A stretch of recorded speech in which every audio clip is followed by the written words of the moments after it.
Ada yang tanya, Mas. Jawaban yang tidak direkomendasikan tapi paling gampang ya mati.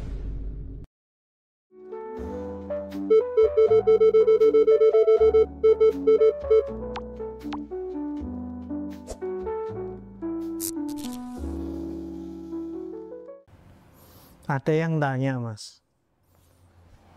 Dia cerita kalau misalnya cemas atau marah, itu nggak bisa mikir jernih.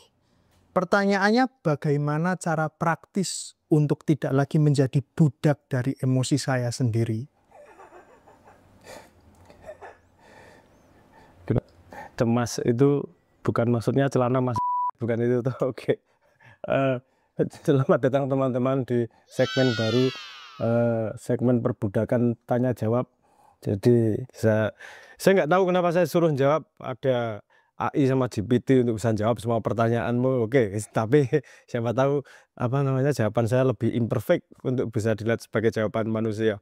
Oke, tadi pertanyaannya gimana biar nggak dikuasai oleh emosi, oleh kecemasan, oleh ketakutan dan seterusnya.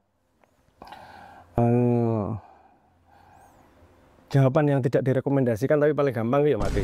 Tapi itu bukan jawaban yang baik menurut saya. Saya menganggap secara implisit pengen tetap hidup tapi tidak tergunggung oleh emosi itu tadi kan. Oke, menurut saya begini. Orang cemas, orang khawatir, orang ketakutan, orang lagi marah itu pada posisi tidak balance, sehingga dia tidak punya kemampuan untuk berdiri tegak. Itulah gunanya kita belajar dari pengalaman. Kalau kita naik di kapal oleng, itu kita perlu yang namanya pegangan. Nah, pegangan siapa ya? Pegangan siapa ya? Nah, pegangan itu bentuknya macam-macam. Paling simpel, karena otakmu sudah tidak bisa dipercaya, percayalah pada orang yang kamu percaya. Tanya pada ibu, tanya pada bapak, tanya pada teman yang bisa dipercaya, yang kamu tahu bahwa dia memiliki your interest, kepentinganmu at heart. Itu salah satu contoh dari pegangan yang bisa dipakai. Ada pegangan yang lain, pegangan norma, pegangan agama. Kalau misalnya malu sama buka rahasia ke orang lain, oke. Karena kamu holeng nih, pegangan nih. Kalau orang tua saya dulu gimana ya normanya yang baik ya? Menurut adat istiadat gimana ya? Menurut agama baiknya gimana ya? Nah, itu pegangan yang lain. Kalau udah nggak mau dua-duanya, ini ada yang paling lebih susah lagi, tapi bisa dilakukan. Pegangan sama dirimu sendiri ketika masih sehat.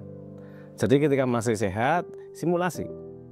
Make a rule for yourself, peraturan sendiri. Kalau aku nanti cemas, aku gini. Kalau aku nanti lagi ketakutan, aku gini. Stick to the plan. Problem utamanya di sini adalah orang yang tidak balance itu tidak bisa diserai tanggung jawab untuk memutuskan dengan keputusan yang benar. Sampai keluar kalimat begini kok, ada istilahnya. Jangan berkata kasar kepada pasangan ketika marah, dan jangan berjanji pada pasangan ketika bahagia. Loh, apa salahnya berjanji wong lagi bahagia? Itu karena keluar pada saat tidak balance. Tidak balance itu bisa negatif, bisa positif. Bisa sangat senang, bisa sangat sedih.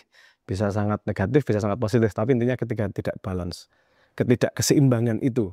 Sehingga seharusnya, saya harus menghubungkan ini. Sehingga seharusnya undang-undang itu dibuat bukan ketika ada kasusnya.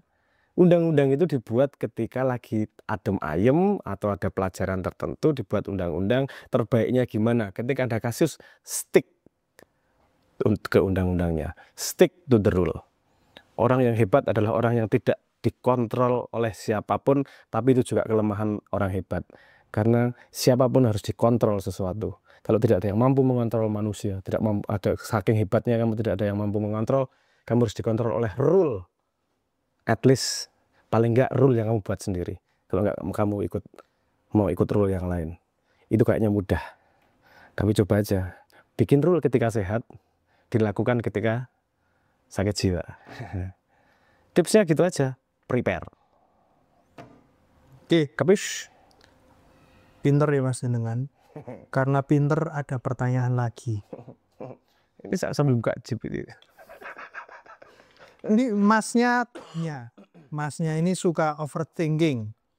Kalau mau melakukan sesuatu itu kebanyakan mikir dan analisis.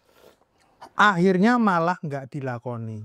Nah, bagaimana cara keluar dari jebakan terlalu banyak mikir ini? Jawabannya sama, rule. Artinya gini, sadari bahwa waktu, pikiran, dan energi itu sumber daya terbatas. Jadi kalau sumber daya terbatas, scarcity, artinya kita bisa belajar dari ilmu ekonomi. Ekonomi adalah ilmu yang manage tentang keterbatasan itu tadi. Oke, karena otakmu terbatas, karena pikiran terbatas, apa nggak boleh analisis? Boleh analisis, tapi bikin kriteria. Berhentinya kapan? Boleh pakai waktu 2 hari, rule-nya kayak gitu. Boleh pakai kriteria. Pokoknya kalau aku sudah tanya sama si A, udah selesai. Boleh pakai kriteria yang kamu buat sendiri untukmu sendiri. Kalau aku sudah baca 10 sumber terpercaya, berarti sudah. Means yang bisa melimit dirimu adalah dirimu sendiri.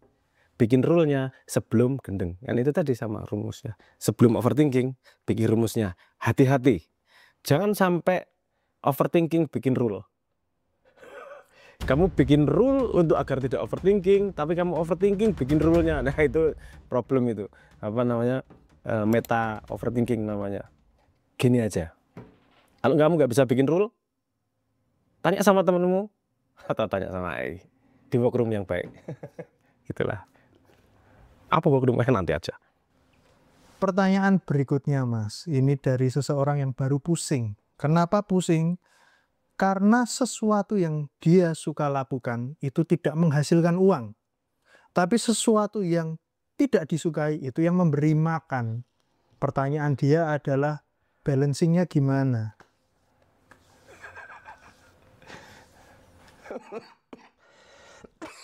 Oke.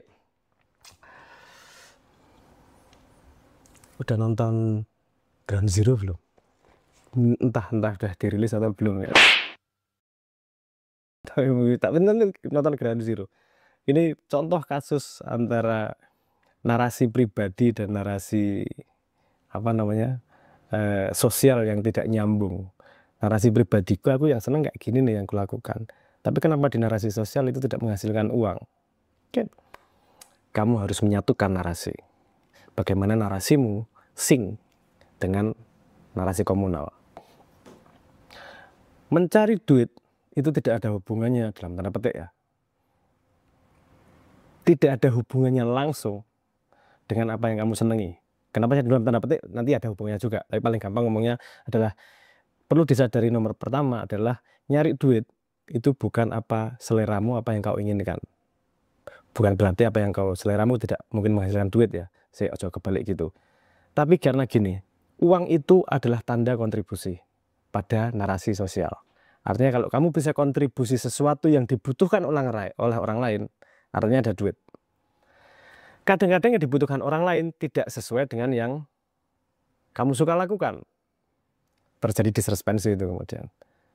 Ya kamu nggak jadi suka ngelakuin tapi bayarnya sedikit, nggak suka ngelakuin tapi bayarnya banyak. Narasi hidupmu gimana? Butuh hidup atau butuh disukai? Butuh hidup atau butuh suka? Ya dua-duanya. Ada dengan keadaan lapangan kayak gini, ada 2 cara. Belajar menyukai apa yang harusnya kau lakukan, atau belajar membuat uang dari yang kamu sukai. Teorinya, semua yang kita sukai itu pasti punya teman. Kamu suka mancing, kamu suka modif motor, kamu suka ngata-ngatain orang, kamu suka mitnah, whatever. Itu pasti ada temennya dan ada yang butuh servismu. Teorinya seperti itu. Kenapa? Ngomongnya statistik nih. Kita nih 8 miliar orang yang katanya hitung-hitungannya salah, seharusnya lebih besar daripada itu. Cari aja papernya. Karena itu perkiraan.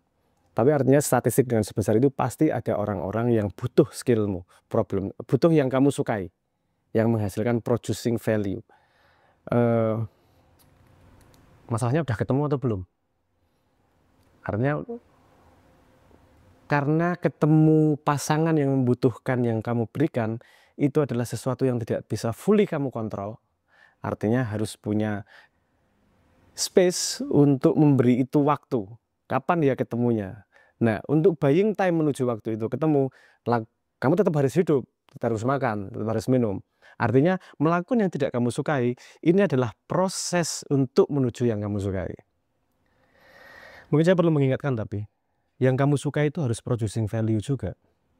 Karena kita mau nggak mau hidup di narasi modern ini, kalau kamu tidak menghasilkan value, makanya itu tidak punya harga juga untuk di exchange, ditukar dengan duit. Makanya yang kamu sukai, kamu suka apa? Ngelihat itu bagaimana jadi value. Misal, contoh, kamu hobi mancing. Value apa yang bisa kamu jadikan dengan kemampuanmu mancing nih? Kamu bisa tahu skill. Kamu punya skill mancing, bisa bikin les mancing. Oh, mana ada orang les mancing? Oke, kreatif lagi. Karena kamu sudah cukup banyak main mancing, kamu tahu semua spot mancing di daerahmu. Bikin guide spot mancing. Atau saking kamu pengalamannya mancing, kamu tahu bikin pelet yang paling disukai oleh ikan. Oke, produksi pelet itu akan ada orang yang sama punya hobi mancing akan membutuhkan pelet seperti itu. Artinya yang kamu sukai harus di-upgrade menjadi value yang kemudian bisa memudahkan hidup orang lain. Intinya itu kok. Kamu senang melakukan sesuatu, itu tidak untuk senangmu sendiri. Gimana bisa dijadikan untuk menyenangkan orang lain. Sehingga itu menjadi value. Untuk menuju ke sana, survive. Melakukan yang tidak kamu senangi. Ini langkah untuk melakukan yang kamu senangi. Ganti narasinya. Ini bukan satu langkah. Ini adalah stepstone menuju yang kamu senangi. Value exchange. Salah satu contoh yang langsung bisa kita lakukan. Jika obrolan ini berharga, membuat value buat kamu, exchange value-nya dengan like atau subscribe. Kata teman saya seperti itu. Mari dicoba. Kalau misalnya ini nggak ada value-nya, tanyain di komen. Kira-kira pertanyaan apa yang membuat value buat kamu? Tulis, subscribe, hidupin loncengnya, kasih tahu temenmu, bilang sama Pak Kepala Desa, suruh nonton bareng-bareng. Ya, kalau enggak ya nggak apa-apa sih. Ini tawaran value, sama aja kita proses dari yang kita sukai untuk menjadi ya bisa untuk makan bareng-bareng teman-teman kasihan. Oke, matur nuwun.